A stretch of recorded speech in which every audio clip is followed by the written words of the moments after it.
미국이라는 나라는요, 고금리에 강달러라는 패를 갖고 있어요. 근데 이제 이걸 계속 가져가면 부담이 커지지 않을까요? 그래서 트럼프가 금리를 의도적으로 낮춰가지고 침체를 일부러 만들어낸다? 근데 이제 저는 하나 좀 말씀드리고 싶은 게, 이게 미국 경제에는 부메랑처럼 작용할 수도 있습니다. 들을수록 똑똑해지는 지식 뉴스! 사실은 미국 경제는 미국 이외 국가들보다 성장이 굉장히 탄탄하죠. 그러면 얘네가 이제 왜 탄탄한가? 뭐 여러 가지 뭐 기술 혁신부터 시작해서 우리는 내용들 많이 알고 있지 않습니까? 근데 이제 미국 경제가 탄탄해지려면은요, 첫 번째는 지금 현재의 성과도 되게 중요하거든요. 지금 현재 얼마나 잘하느냐? 이것도 되게 중요한데, 두 번째는요, 이 성과가 어느 정도 한계에 부딪히면은 무언가 여기서 또 끌어올리는 뭔가 있어야 되잖아요. 그럼 보통 어떻게 하냐면은 미래의 성과를 땡겨오는 방법이 있어요. 미래의 성과를 갖다 땡겨온다는 얘기는 뭐냐면, 결국에는 미국의 국가 부채가 되게 많이 늘어난다는 얘기로 보시면 돼요. 미국의 재정 적자가 늘어난다? 그건 미래의 성장을 땡겨와가지고 지금 던지고 있다는 얘기예요. 불이 활활 탈 수 있게. 그래서 이 캠프파이어의 불이 사라지지 않게 하는 거거든요. 근데 지금 미국의 국가 부채가 되게 많대잖아요. 요것도 한계에 부딪히면 어떻게 하는 줄 아세요? 그러면 옆에 캠프에 가가지고 기름 가져와요.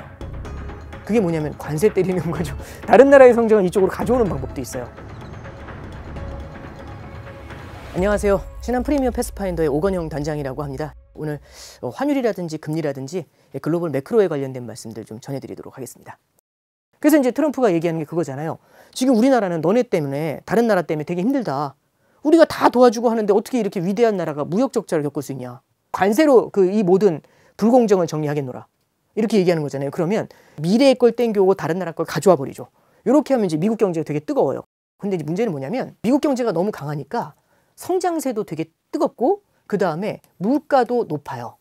그래서 이제 물가가 높은 상황이 되니까요, 미국은 금리를 낮추지 않다 보니까 다른 나라 대비해서 금리가 높아요. 그리고 플러스로 다른 나라의 금리는 낮은데 미국 금리가 높잖아요. 그럼 어떤 일이 벌어지냐면, 달러를 갖고 있을 때 더 많은 이자를 주니까 여기서는 달러가 강세를 보이게 돼요. 이게 포인트입니다. 그래서 고금리의 강달러 페어를 갖고 오래 가다 보니까 경기 침체까지는 아니겠지만 미국이 최근에 성장이 좀 둔화되고 있지 않냐, 이런 얘기가 나옵니다. 거기에 최근에 공무원들 구조조정 얘기들 나오고 있죠. And taking a lot of flack and getting a lot of death threats, by the way. I mean, I'd like to stack them up, you know. But if we don't do this, America will go bankrupt. That's why it has to be done. 경제는 심리가 되게 커요. 물가가 오를 거라는 심리, 그 다음에 내 고용에 대한 불확실성, 이런 심리들이 있죠. 그럼 소비를 갖다 위축시켜요. 그래서 지금 미국 자체도 부담을 느끼는 거고요. 이게 미국 경제에는 부메랑처럼 작용할 수도 있습니다. 자, 그러면 반대로 미국 이외 국가들을 볼게요. 다른 국가들, 넌 US라고 할게요. 넌 US 국가들 같은 경우는 지금 상황이 어떠냐면요, 인플레이션을 고민할 때가 아니에요. 왜? 성장이 너무 힘들잖아요. 수요도 되게 많이 줄어들어 있어요. 그래서 이런 다른 국가들은 금리를 인하하고 있어요. 유럽도 인하했고, 영국도 인하했고, 한국도 인하했고, 대부분의 신흥국들이 지금 금리 인하를 하고 있습니다. 이런 나라들은 금리를 인하하는데 미국 같은 경우는 높은 금리를 유지하고 있죠. 그럼 미국은 달러가 강하지만 이 다른 국가들은요, 달러 대비해서 자국 통화의 인기가 떨어지니까 자국 통화가요, 약세를 보이게 돼요. 무슨 말씀이냐면, 자, 미국이라는 나라는요, 어떤 패를 잡고 있냐면 고금리에 강달러라는 패를 갖고 있어요. 고금리면 소비에 부담스럽겠죠. 강달러면 수출에 부담스럽겠죠. 그리고 여기 트럼프가 뭘 얘기하냐면 관세 때린다고 하죠. 고금리의 강달러의 관세로 인한 인플레이션 기대에, 그 다음에 소비에 대한, 내 고용에 대한 기대, 이런 두려움들, 이런 것들이 같이 들어오게 되잖아요. 이걸 계속 가져가면 부담이 커지지 않을까요? 그래서 실제로 올해 1, 2분기를 바라보면 미국 성장에 대한 의구심들이 있어요.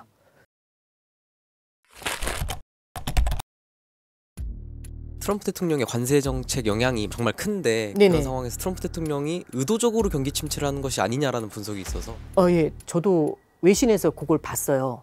그 마음속을 들어가 본 적이 없어서 저도 그럴 리 없습니다, 이렇게 말씀드리긴 좀 어려운데, 의도적으로 그렇게 하기가 좀 되게 부담이 클 것 같아요. 사람들의 논리 중에 이거 있잖아요. 침체를 만들려고 일부러 경기를 박살내려고 한다. 그럼 이제 왜 경기 침체를 낳으려고 하냐? 간단해요. 이유는 뭐냐면, 아까도 말씀드렸지만 미국의 금리가 높잖아요. 그리고 이게 지금 강달러를 낳고 있죠. 그쵸? 플러스로 뭐가 있냐면, 지금 미국의 국가부채 있죠. 재정적자가 엄청 커요. 재정적자가 엄청 큰 상태에서 미국 금리가 세니까 이자가 높아지잖아요. 그럼 부담이 더 커지겠죠. 그래서 최근에 보면 미국의 방위비 있잖아요. 우리 천조국 이런 얘기를 하는 게 방위비거든요. 그 방위비보다 이자 비용이 더 많이 나온다. 이제 이런 얘기가 나와요. 그럼 이런 상태에서 고금리를 유지하는 게 너무 부담스럽겠죠. 그럼 우리는 뭘 건드려야 될까요? 금리를 낮춰줘야 돼요. 그럼 미국 금리를 낮추는 방법이 뭐가 있을까? 제일 좋은 게 경기 침체가 찾아오죠. 경기 침체가 찾아오면 미국 중앙은행인 연준이 어떻게 할까요? 금리를 확 잡아내리겠죠. 그럼 재정적자 부담이 확 줄어들겠죠. 이 얘기입니다. 일견 맞는 얘기 같잖아요. 근데 이제 문제는 침체라는 게 심리를 자극할 수 있어요. 이게 나라까지 떨어질 수가 있죠. 이 침체를 만들었는데 예를 들어서 이 침체가 너무 강한 경기 침체가 왔어요. 강한 침체가 되면은 금리가 낮아지는 거는 팩트예요. 근데 이제 문제가 뭔지 아세요? 성장이 너무 둔화가 되죠. 그러면 세수가 늘어날까요? 줄어들까요? 줄겠죠. 그럼 금리를 낮춰서 재정 지출 늘리는 걸 줄일 수 있지만 세수가 줄어들어 버리는 문제가 생기죠. 그러면 주저앉은 걸 끌어올리려면 어떻게 되죠? 경기 부양을 해야 되죠. 그럼 재정 지출을 늘려야 돼요. 08년도 글로벌 금융위기 때, 2020년도 코로나 위기 때 미국이 어마어마한 재정 적자를 내요. 그래서 트럼프가 금리를 의도적으로 낮춰가지고 재정 적자를 줄이려고 한다. 그러기 위해서 침체를 일부러 만들어낸다. 그게 쉽지가 않죠. 오히려 부작용이 커요. 그래서 저는 트럼프가 다른 방법을 좀 쓰게 될 것 같아요. 그럼 다른 방법이 뭐냐면 지금 미국 행정부도 금리를 낮추려는 니즈가 되게 커요. 그래서 결국에는 금리를 어떻게 낮출 방법이 없을까요? 지금 이게 핵심이에요. 그래서 중요한 게 베센트 장관과 트럼프 대통령의 금리 관련 발언, 그걸 하나 읽어드리면요. 트럼프가 연준한테 금리 낮추라고 이렇게 얘기하지 않는다. 10년물 국채 금리에 집중하고 있다. 베센트 장관은 트럼프 대통령이 경제 규제를 완화하면, 경제 규제를 완화한다는 게 은행들 규제를 완화하는 거예요. 그러면 금리와 환율이 저절로 해결될 것으로 믿는다고 밝혔다. 이렇게 나옵니다. 그러니까 미국의 은행들한테 규제를 완화해줘가지고 미국의 국채를 많이 사도록 해서 이걸로 금리를 낮추려고 한다고 합니다. 너도나도 국채를 사려고 하잖아요. 너도나도 국가에 돈을 빌려주려고 하면 금리가 낮아져요. 그래서 그걸 하려면 시중은행들의 규제를 갖다가 완화해주면 됩니다. 이런 얘기가 좀 나오고 있습니다. 그 다음에 에너지 공급을 확대하면 인플레이션이 낮아질 거라는 기존의 견해를 재차 강조했다. 원유 생산을 늘리는 거죠. 원유 공급이 늘어나면 에너지 가격이 떨어지게 되겠죠. 유가가 하락할 거 아닙니까? 그럼 물가가 어떻게 될까요? 시차를 두고 내려오게 되겠죠. 물가가 내려오게 되면은 경기 부양을 위해서 중앙은행도 금리를 낮출 수가 있겠죠. 근데 이건 있는 것 같아요. 옛날 같으면 경기가 조금만 안 좋아지잖아요. 오 하면서 막 경기 부양을 했어요. 근데 지금은 재정 적자도 크죠. 그러다 보니까 막 조금만 악화된다고 해서 막 돈을 때려 붓거나 이러지는 않겠다는 얘기는 해요. 의도적으로 박살내겠습니다 하고 조금 안 좋아지는데 밑에 어떻게든 받치겠습니다 하고는 다르죠. 후자에 있어서는 바이든 행정부 때나 이때보다는 조금은 더 소극적으로 나오는 건 맞는 것 같아요. 그렇지만 의도적으로 무너뜨리겠다. 요거는 개인적으로는 조금 좀 과한 얘기가 아닌가 그런 생각은 좀 하고 있습니다. 근데 이제 저는 하나 좀 말씀드리고 싶은 게 사실은 트럼프 행정부는 강달러도 좋아하고 약달러도 좋아해요. 되게 황당하게 들리실 수 있잖아요. 이게 미국 경제가 갖고 있는 이 딜레마가 있어요. 트리핀의 딜레마라는 거예요. 이게 뭐냐면 기축통화국이 갖고 있는 딜레마거든요. 기축통화는요. 신뢰가 높으려면요.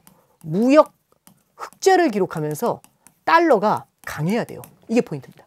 왜냐하면 기축통화는 전 세계에 돌아야 되죠. 전 세계 사람들이 다 써야지 기축통화죠.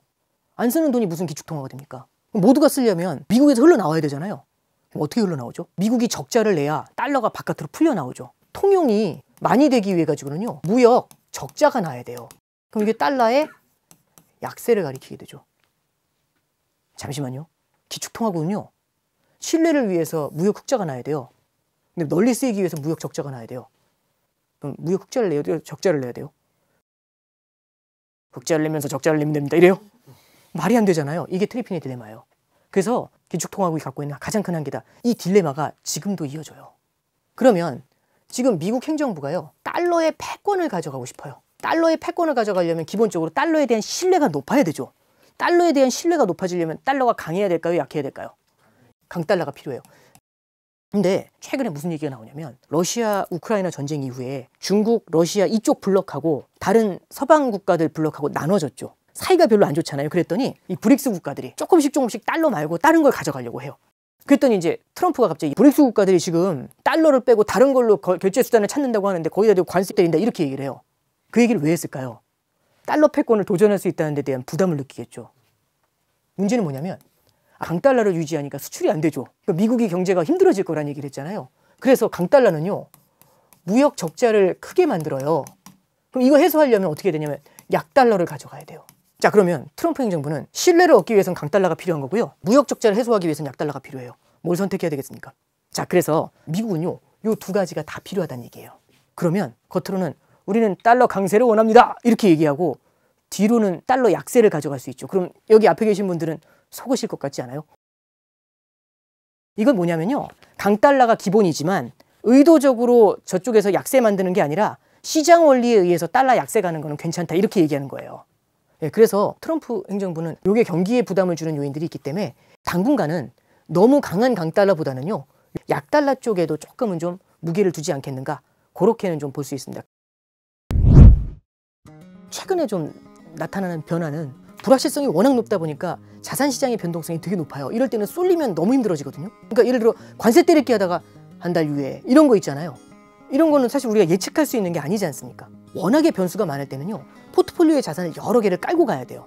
그래서 우리가 이제 분산 투자에 대한 얘기를 할 때 2, 3년 전부터 느끼는 변화의 징후는요, 통화 분산이라고 해서 해외 자산이죠. 달러 표시 자산, 엔화 표시 자산, 그리고 금 이런 데에 대한 관심이 조금씩 더 늘어나는 것 같아요. 근데 이제 이게 문제가 뭐냐면, 야 달러 계속 뛴대, 야 엔화 오를 것 같은데 이러면서 이제 너무 단기적인 관점에서 접근하신 경향이 되게 큰 것 같아요. 부자가 되고 싶은 건 모두가 똑같죠.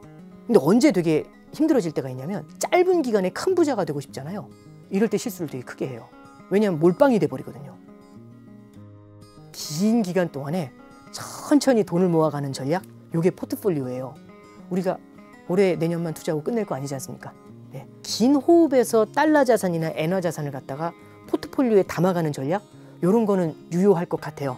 그렇게 접근을 해보자라고 조언 드려봅니다. 오늘 교양일을 부탁해 여기서 마치겠습니다. 감사합니다.